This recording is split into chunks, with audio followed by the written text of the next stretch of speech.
Hi guys, today we're going to talk about poetry for children. Some people argue, Northrop Frye argues that poetry is actually the most natural form of expression and that prose, the things we do when we have, orderly sentences, that is actually something that we have to learn to do, but that little children speak in poetry. We think of babbling, sounds pretty poetic. Nobody really can tell you where children's poetry begins because there are all kinds of nursery rhymes, little games that you say when you bounce a baby on your knee, lullabies, all of those, in a sense, are forms of poetry. And we don't know when they began or how long they've been going on. But overall, currently, there are generally two types of poetry intended for children. There's what's called the playful or the silly or sonic, things that are intended to play with words, play with the sounds of words. And then there's the serious kind of poetry that's perhaps instructional and that we're supposed to learn something from. In terms of the benefits of poetry to children, poetry can help kids learn new information, absolutely, but it can also help beginning readers. A big part of reading that we don't think about as accomplished readers is prediction of what is going to come. And when words rhyme at the end of lines, it can help beginning readers with that prediction.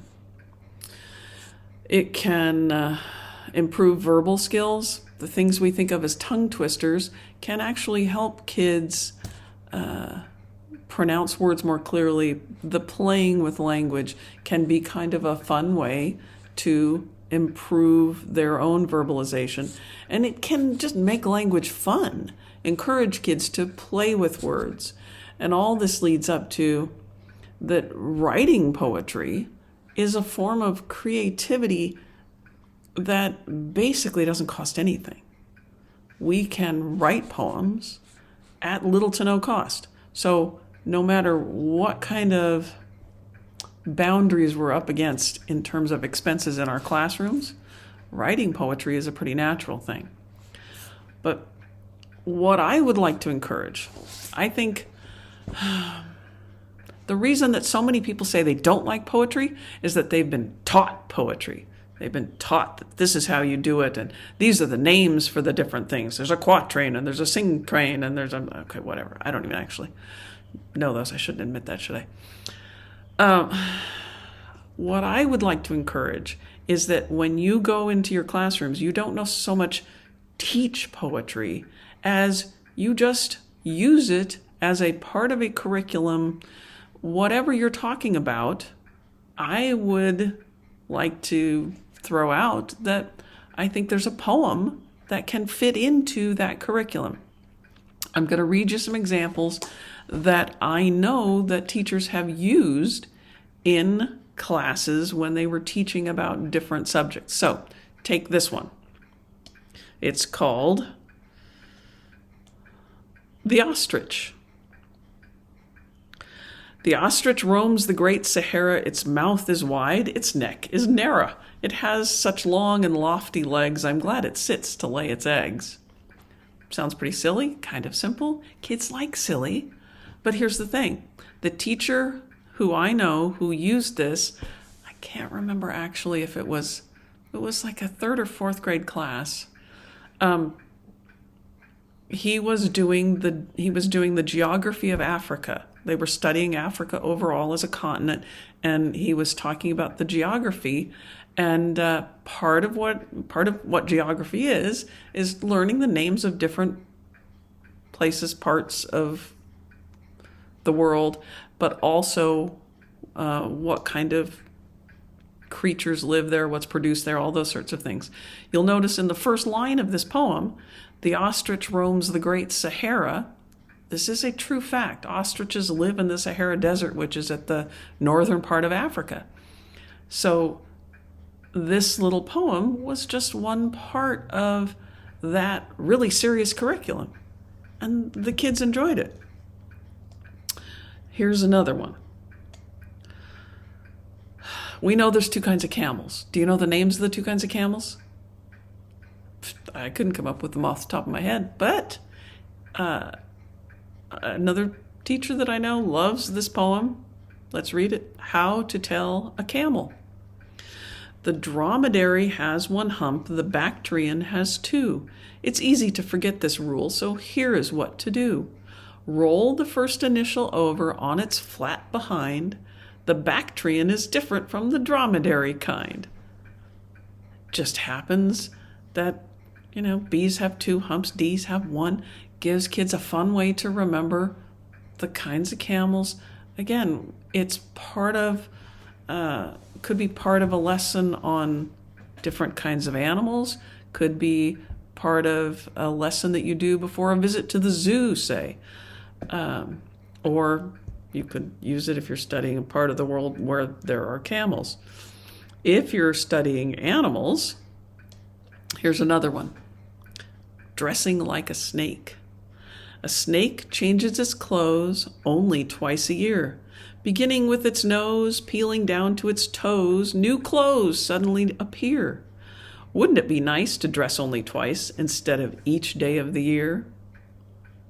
Poem that helps kids learn actual facts about snakes. Kind of fun.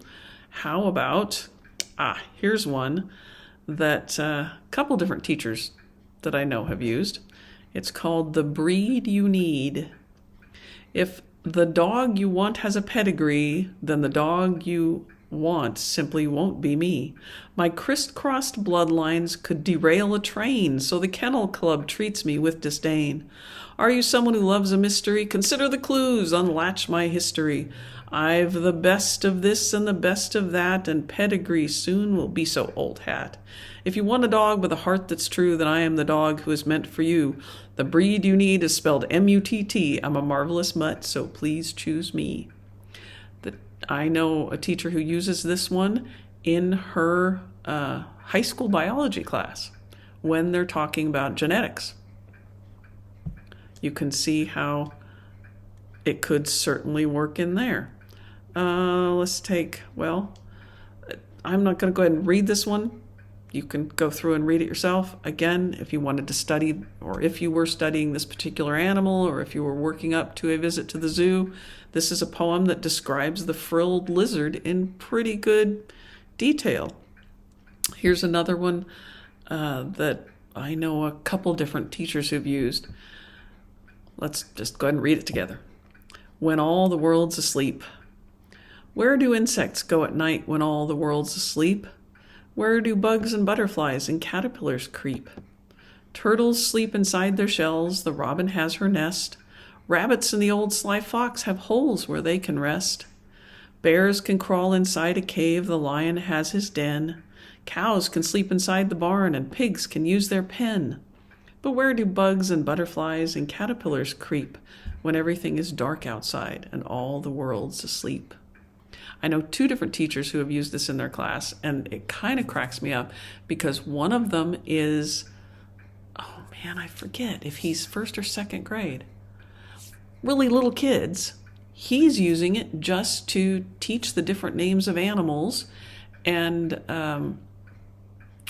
some of where they sleep. What's a den? What does it mean that they sleep inside a cave? And just identifying the names of animals. He has all kinds of little activities where the kids write the name of animal underneath the picture of the animal.